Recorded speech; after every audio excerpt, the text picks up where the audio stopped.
Okay, you've decided you want to buy something or sell something, and you need to know what the value of that item is. What you paid for it really doesn't matter. If you paid a lot of money for something a couple of years ago, it may not have held its value very well. And then again, on the other side of that coin, sometimes you have something that you find in the closet and you think, well, this probably isn't worth a lot. It turns out it is, that people are looking for those items. So how do you know? How do you know how to price your item? I'm going to show you how to do it. Let's get to it.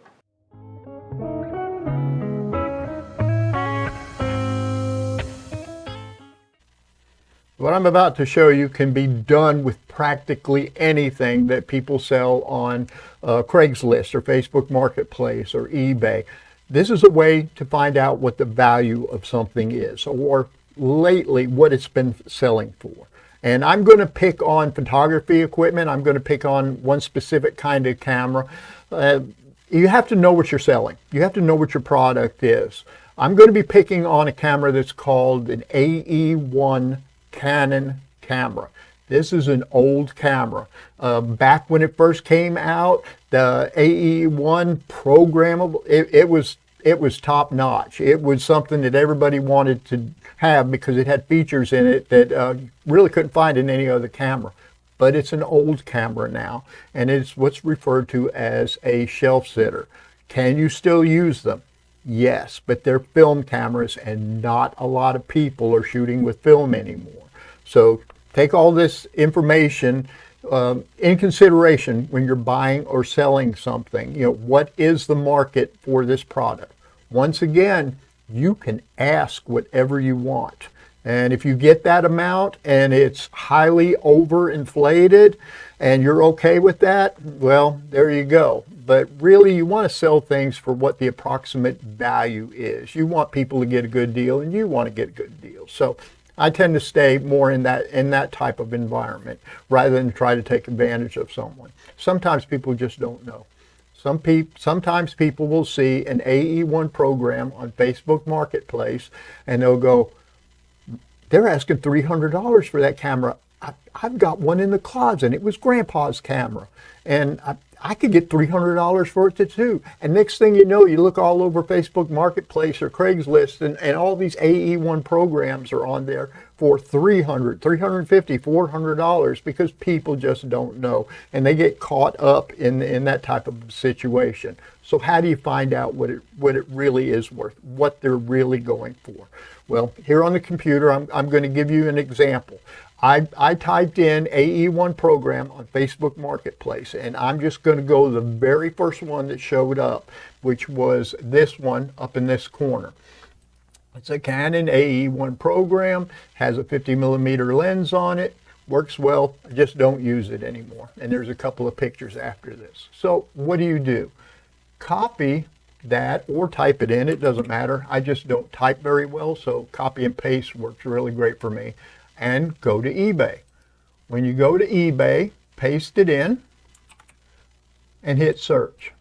Now, what's going to happen there is it's going to bring up a bunch of ads for people who are asking a specific price.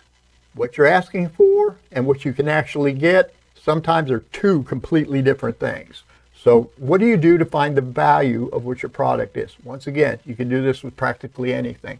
I'm going to go over to the left-hand side of the screen, and I'm going to scroll down. And first thing I'm going to pick in item location is kind of the area you're in. So I'm not going to pick worldwide. I do not care what this camera is going for in China. What I want to know is what it's going for in the United States. So I click that button, and it repopulates, and it just brings the ads up there in the United States. Then this is the important part.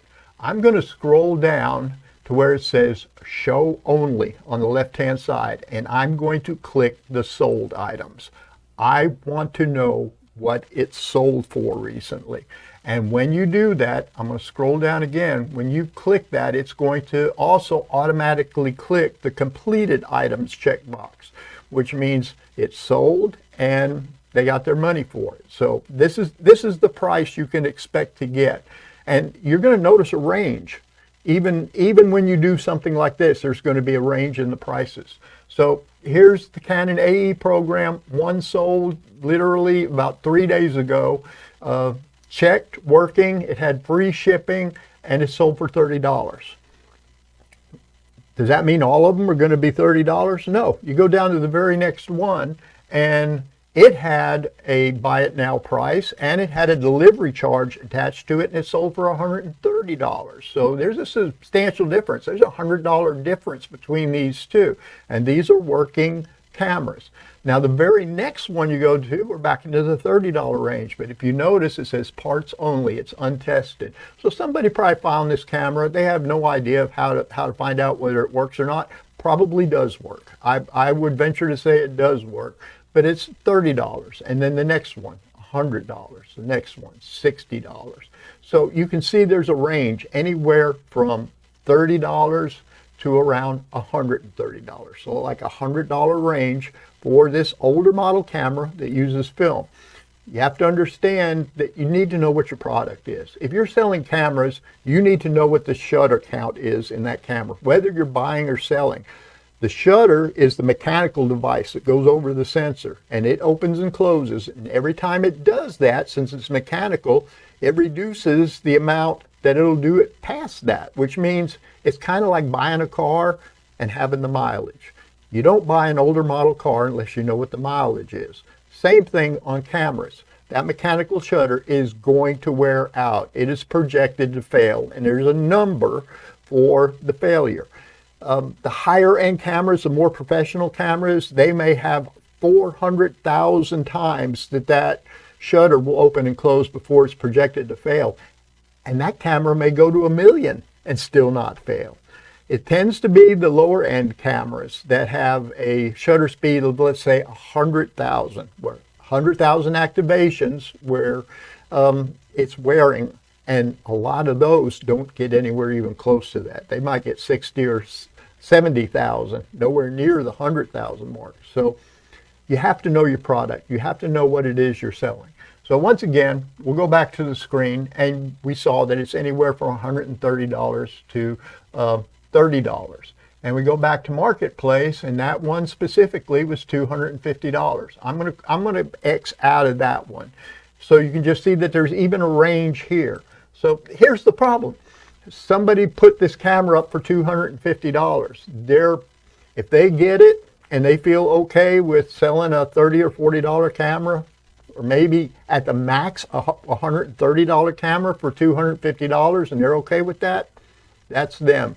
But I try to sell things and buy things at what the value is for those items, the actual value. I want somebody to get a good deal from me, and I want to get a good deal from someone else. Here we are, $250, $165, so almost $100 difference right there. $225. Once again, somebody popped up and saw this $250 and said, "Hey, you know, I can get that for Grandpa's computer."